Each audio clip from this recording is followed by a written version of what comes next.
स्वागत है आपका और एक नए वीडियो में और एक नए टॉपिक के साथ। Sambit Patra destroyed Supriya Shrinate Rahul Gandhi roast election 2024 BJP latest debate. Mister Panda के चैनल की ओर से वीडियो है। सुप्रिया सिन्हा तो वही है ना जो जिसको गाली वाली मैडम बोलते हैं। तो सभी दोस्तों पहले वीडियो स्टार्ट करते हैं, आशा करेंगे पसंद आएगा और पसंद आए तो लाइक और शेयर जरूर से कर दीजिएगा। चैनल पर पहली बार आए सब्सक्राइब नहीं किया तो सब्सक्राइब जरूर से कर दीजिए। चलिए स्टार्ट करते। लोगों के मन में ऐसा क्यों लगता है कि सारे पत्थरबाज मतलब मुसलमान, हिंसा प्रिय मतलब मुसलमान? कहीं ना कहीं कोई गड़बड़ तो है ना।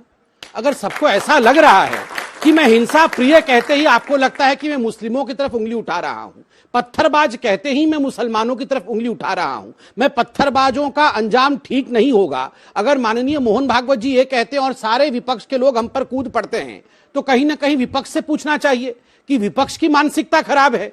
पत्थरबाज मतलब मुसलमान है क्या? नहीं काम चलेगा, उत्तर देना पड़ेगा। ये नैरेटिव तो संबित भाई आप लोगों ने बनाया है। अच्छा, एक तो आप ही मुसलमानों को मजबूर करते हैं पत्थरबाज बनने पर। ओहो, हमने मजबूर किया है पत्थरबाज, मुसलमान पत्थरबाज है ये एक्सेप्ट कर लिया और हमने मजबूर किया है पत्थर फेंकने के लिए। मतलब ऐसा नैरेटिव पूरे विश्व में, अरे पूरे विश्व में ऐसा नैरेटिव कर रहे हैं। नहीं भाई साहब, एक सेकंड, अभी भी मेरा टर्न था, मैंने अपने टर्न में से 10 सेकंड आपको दिया और आप 10 सेकंड में खुद ब खुद एक्सपोज हो गए। मैंने इनसे पूछा कि क्या मुसलमान पत्थरबाज है क्या, तो इन्होंने कहा हो ऐसा है। नहीं, मैं बता रहा हूं क्या बोला इन्होंने बोला हो ऐसा है कि मुसलमान तो पत्थरबाज है, इसमें कोई शक नहीं है, किंतु आप लोगों ने बाध्य किया है उसे पत्थरबाज बनने के लिए। जो हिंसा फैलाएगा वो इस देश के खिलाफ साजिश कर रहा है और यही साजिश अयोध्या में 9 लोगों ने मिलकर रची। और ये हिंदू मुसलमान की बात नहीं है, जो भी इस देश में दंगे भड़काने की, धार्मिक उन्माद फैलाने की, हिंसा फैलाने की साजिश रचेगा वो उसकी जगह जेल में होनी चाहिए। आपको पता है अयोध्या में क्या हुआ? मैं अपने डिस्ट्रिक्ट महाराजगंज में हूं, बहुत ही कम दूरी पर 150 किलोमीटर से दूर पर यहाँ पे अयोध्या है। अयोध्या में 9 लड़कों को लगा कि साजिश रचनी चाहिए तो उन्होंने मंदिरों के बाहर मीट फेंका। और मैं स्वागत करती हूँ योगी आदित्यनाथ की सरकार और पुलिस का कि उन्होंने उन लड़कों को गिरफ्तार करके जेल में डाला है और जरूरी है ऐसे लोगों का जेल में डालना। वो लड़के कौन थे? उनका नाम था महेश मिश्रा, प्रत्युष श्रीवास्तव, दीपक गौड़, ब्रजेश पांडे, शत्रुघ्न प्रजापति। इन लड़कों ने मीट फेंका, धार्मिक किताबें फेंकी। ठीक है, समझ के जवाब दीजिए, फिर उसके बाद मिश्रा जी का कमेंट लेकर आप लोगों के सवाल लेंगे। देखिए, मैं बड़े ध्यान से अभी अपनी बहन को कांग्रेस पार्टी से सुन रहा था, उन्होंने सब कुछ स्वागत ही किया है। इन्होंने स्वागत किया संघ प्रमुख जी का कि बिल्कुल जेल भेजना चाहिए जो लोग पत्थरबाजी करते हैं, और सबसे बड़ी बात है मैं भी स्वागत करता हूं कि इन्होंने योगी आदित्यनाथ जी का स्वागत किया, स्वागत योग्य है। दूसरी बात, मुझे एक बात आश्चर्य लगता है, मिश्रा था, गौड़ था, उसका नाम उपाध्याय था, ये तो नाम फटाफट कांग्रेस वालों को याद रखते हैं। ये मोहम्मद अली सलीम कभी आपने सुना है? पत्थरबाज कभी आपने सुना है कि कागज में ऐसे लिख के कांग्रेस के प्रवक्ता रहा? पता है कौन फेंक रहा था पत्थर? उसका नाम मोहम्मद था, उसका नाम अली था, उसका नाम सलीम था। नहीं, जैसे उपाध्याय, मिश्रा और गौड़ किसी कोने में पकड़े, मिश्रा, उपाध्याय, गौड़ पकड़े गए, वैसे योगी आदित्यनाथ जी ने मिश्रा, उपाध्याय और गौड़ को भी नहीं छोड़ा ना, जेल भेज दिया। तीसरी बात, इन्होंने कहा कि मुझे कोई फर्क नहीं पड़ता है कि संघ प्रमुख क्या बोलते हैं। सबसे ज्यादा संघ प्रमुख जी का नाम, सबसे ज्यादा आरएसएस का नाम जितनी बार हम लोगों ने नहीं लिया होगा, विदेश और देश में घूम घूम के राहुल गांधी ने लिया है। संघ इज इक्वल टू बोको हराम, संघ इज इक्वल टू ISIS, संघ इज इक्वल टू आतंकवाद।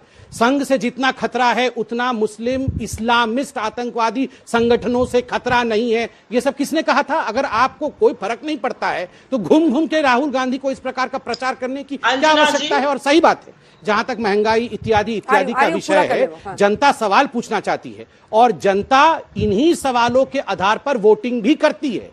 कोई बहुत बड़ा समय नहीं बीता है, अभी 3 महीने पहले ही चुनाव हुए हैं, नतीजे आए हैं 5 राज्यों के, और जनता ने क्या दिखाया है कांग्रेस पार्टी को? ये दिखाया है। कुछ दिन पहले मैं बीजेपी के पार्लियामेंट हाउस में सीनियर नेता से मिला और मैंने उनसे सवाल पूछा, क्या आप पुनर्जन्म में बिलीव करते हो? कहता है मैं तो नहीं करता।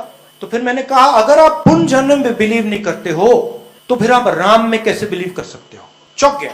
कहता है बात तो सही है, बाहर किसी को मत बता दियो कि इस देश में आए दिन हर मंदिर में प्राण प्रतिष्ठा होती रही है, और ये काम पुजारियों का होता है। पुजारी करवाता है कि यजमान होता है जिसका मंदिर बन रहा हो या जो चाहता है कि हम यजमान बने। तो हमारी तरफ से विनीत जी का कहना है कि वो प्रधानमंत्री हैं।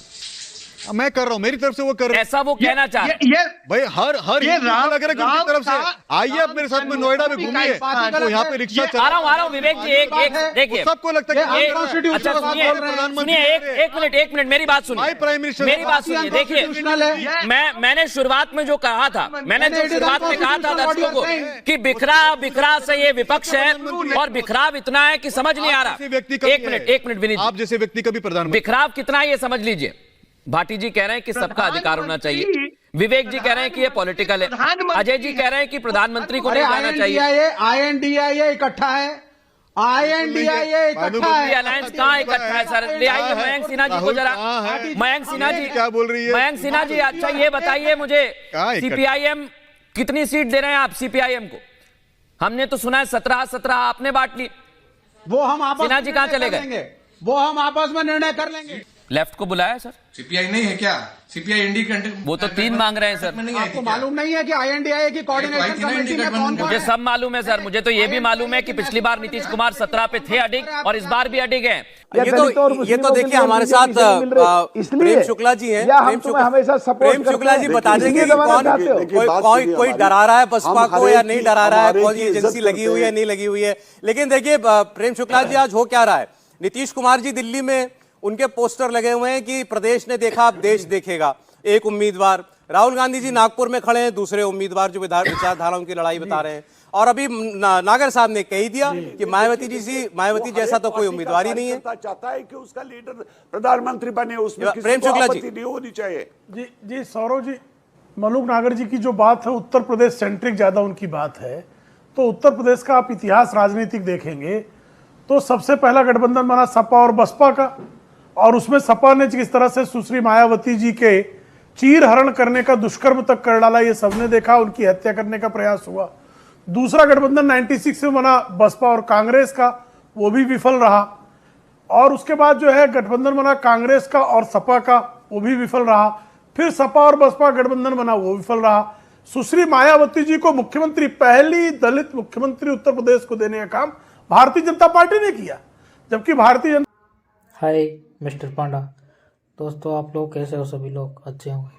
दोस्तों कांग्रेस के नेता, प्रवक्ता और जो उनके वोटर्स हैं वो ये सोच रहे हैं कि राहुल बाबा को 2024 में लेकर आना है।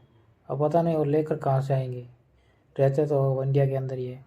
वो कह रहे हैं कि लेकर आना है, ऐसे नहीं कह रहे कि हमारे राहुल गांधी को प्रधानमंत्री बनाना है और उनको वोट देना है। कह रहे हैं हम राहुल को 2024 के अंदर लेकर आएंगे। अब इनको बोलना ही नहीं आता है तो फिर ये जीतेंगे कैसे? और मुकाबला करते हैं बीजेपी से और मोदी से। हर बात में मोदी जी को कोसते रहते हैं। अब कह रहे हैं कि हम 72,000 रुपये किसानों को देंगे सालाना, मतलब हर साल 72,000 रुपये देंगे। अब पता नहीं ये देंगे कहाँ से, खुद के घर से देंगे या सरकार के खजाने से। और वो वैसे भी कह रहे हैं कि हम 30 लाख नौकरियां देंगे और 1 करोड़ रुपए सभी को देंगे, जो कि ये नहीं हो सकता है। थैंक यू, धन्यवाद, जय श्री राम। थैंक यू दोस्तों वीडियो को यहाँ तक देखने के लिए। और डिबेट में तो भाई मेरे को तो डिबेट सही बताऊँ ना, डिबेट में मेरे को कभी समझ, क्योंकि डिबेट के कुछ रिजल्ट ही नहीं आता है। हर एक का शो हो या कुछ ना कुछ रिजल्ट आता है, डिबेट का मैंने कभी अच्छा रिजल्ट नहीं देखा। क्योंकि जितने आरोप है कांग्रेस वाले लगाते हैं उतने बीजेपी वाले लगाते हैं। तो देखो ये पॉलिटिकल जो है ना सारा सिनारियो, वो कभी किसी को समझ में नहीं आने वाला।